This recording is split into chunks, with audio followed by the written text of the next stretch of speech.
وہ یوکرائن کے ایک غریب یہودی خاندان میں پیدا ہوا۔ خاندان بہت برے حال میں زندگی بسر کر رہا تھا۔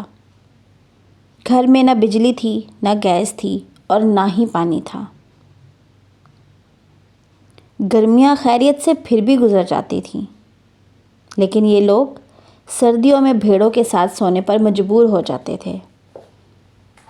اس غربت میں 1992 میں ایک اور زیادتی بھی شامل ہو گئی۔ یوکرائن میں یہودیوں پر ایک بار پھر ظلم شروع ہو گیا۔ والدہ نے نقل مکانی کا فیصلہ کیا، لیکن والد نے چھوڑنے سے انکار کر دیا۔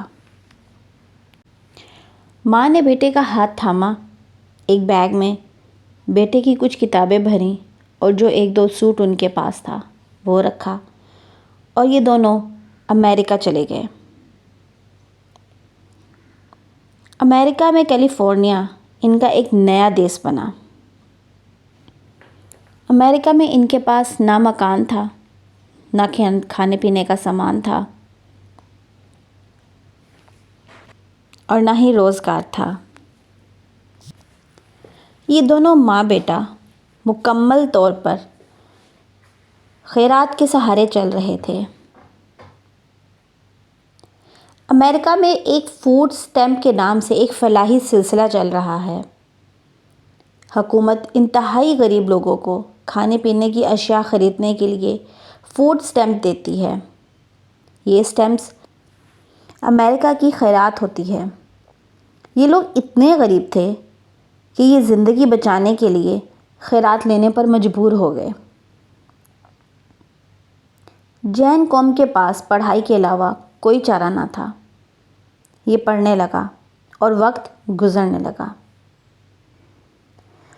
وقت کے ساتھ ساتھ پڑھائی بھی مہنگی ہونے لگی۔ فوڈ اسٹیمپس میں گزارا بھی مشکل ہو گیا۔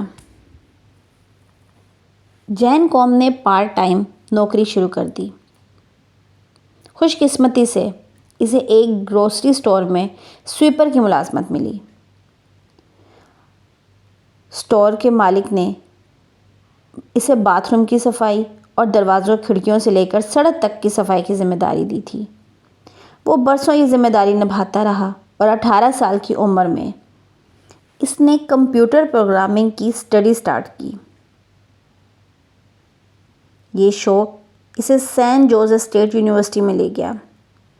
وہ 1997 میں یاہو میں بھرتی ہوا اور اس نے 9 سال تک سر نیچے کر کے یاہو میں گزار دیے۔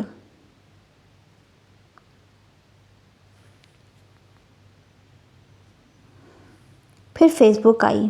یہ آہستہ آہستہ مقبول ہوتی 2004-2007 میں پوری دنیا میں ایک بہت بڑی کمپنی بن گئی۔ جین قوم نے فیس بک میں اپلائی کیا، لیکن فیس بک کو اس میں کوئی پوٹینشل نظر نہ آیا۔ وہ یہ نوکری حاصل نہ کر سکا۔ وہ مزید 2 سال یاہو میں رہا۔ وہ آئی فون خریدنا چاہتا تھا، لیکن حالات اجازت نہیں دے رہے تھے۔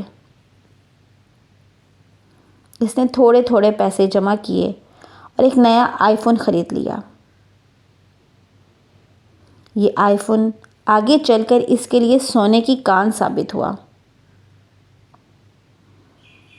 جین قوم نے فون استعمال کرتے ہوئے سوچا کہ میں کوئی ایسی اپلیکیشن کیوں نہ بناؤں جو فون کا متبادل ہو، جس کے ذریعے SMS بھی کیے جا سکتے ہوں، تصاویر بھی بھیجی جا سکتی ہوں، ڈاکومنٹس بھی روانہ کیے جا سکتے ہوں، اور سب سے بڑی بات، جسے ہیک بھی نہ کیا جا سکے۔ یہ ایک بہت ہی انوکھا آئیڈیا تھا۔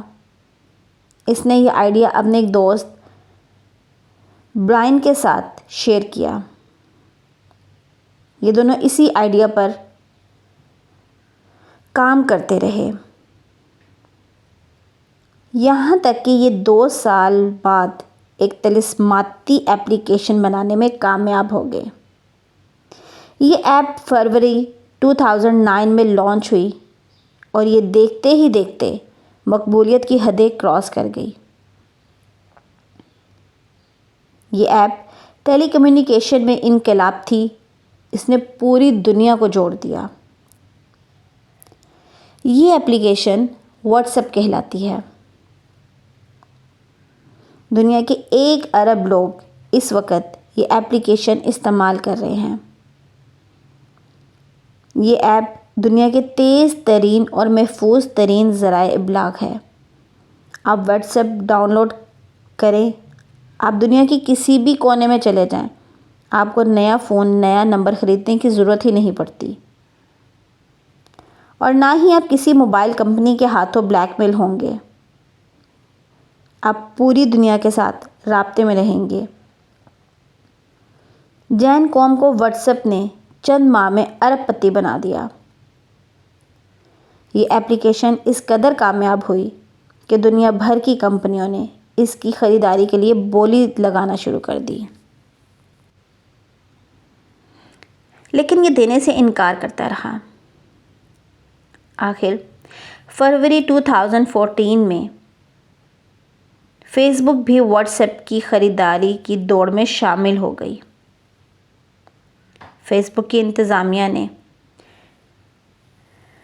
جب اس سے رابطہ کیا تو اس کو بہت ہنسی آئی۔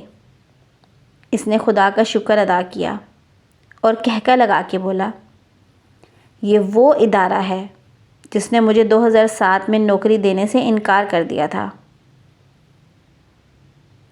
وہ دیر تک ہنستا رہا۔ اس نے اس ہنسی کے دوران فیس بک کو ہاں کر دی اور $19 بلین میں سودا ہو گیا۔ اور یہ کتنی بڑی رقم ہے آپ اندازہ بھی نہیں کر سکتے۔ پاکستان کے کل مالیاتی ذخائر سے لگا لیجئے، پاکستان کا فارن ایکسچینج اس وقت $22 ارب ہے، اور پاکستان 70 برسوں میں ان ذخائر تک پہنچا، جبکہ جین قوم نے ایک ایپلیکیشن $19 ارب میں فروخت کی۔ جین قوم نے فیس بک کے ساتھ سودے میں صرف ایک شرط رکھی تھی، میں فوڈ سٹیمپس دینے والے ادارے کے ویٹنگ روم میں بیٹھ کر دستخط کروں گا۔ فیس بک کے لیے یہ شرط بہت عجیب تھی۔ یہ لوگ یہ معاہدہ اپنے دفتر یا کسی آفس میں کرنا چاہتے تھے، لیکن وہ ڈٹ گیا، یہاں تک کہ فیس بک کو اس کی ضد کے سامنے ہتھیار پھینکنے پڑ گئے۔ اب ایک تاریخ طے ہوئی۔ فیس بک کے لوگ فلاحی سینٹر پہنچے۔ وہ ویٹنگ روم کے آخری کونے کی آخری کرسی پر بیٹھا ہوا رو رہا تھا۔ وہ کیوں نہ روتا؟ یہ وہ سینٹر تھا جس کے اس کونے کی اس آخری کرسی پر بیٹھ کر وہ اس کی ماں کے ساتھ گھنٹوں فوڈ سٹیمپس کا انتظار کرتے تھے۔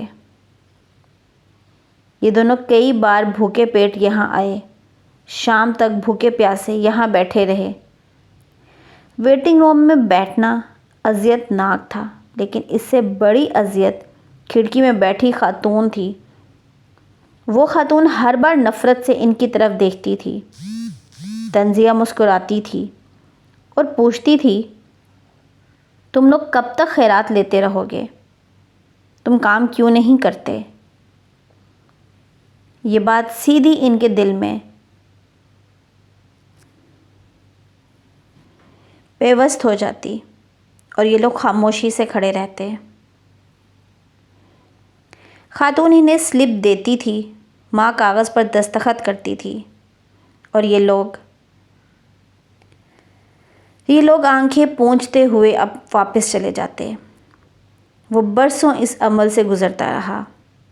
چنانچہ جب کامیابی ملی تو اس نے اپنی زندگی کی سب سے بڑی کامیابی اس ویٹنگ روم میں منانے کا فیصلہ کیا۔ اس نے $19 بلین کی ڈیل پر فوڈ سٹیمپس کے انتظار میں بیٹھے لوگوں کے درمیان بیٹھ کر دستخط کیے، چیک لیا، سیدھا کاؤنٹر پر چلا گیا۔ فوڈ سٹیمپس دینے والی خاتون آج بھی وہاں پر موجود تھی۔ جین نے $19 ملین کا چیک اس کے سامنے لہرایا اور ہنس کر کہا، I got it job.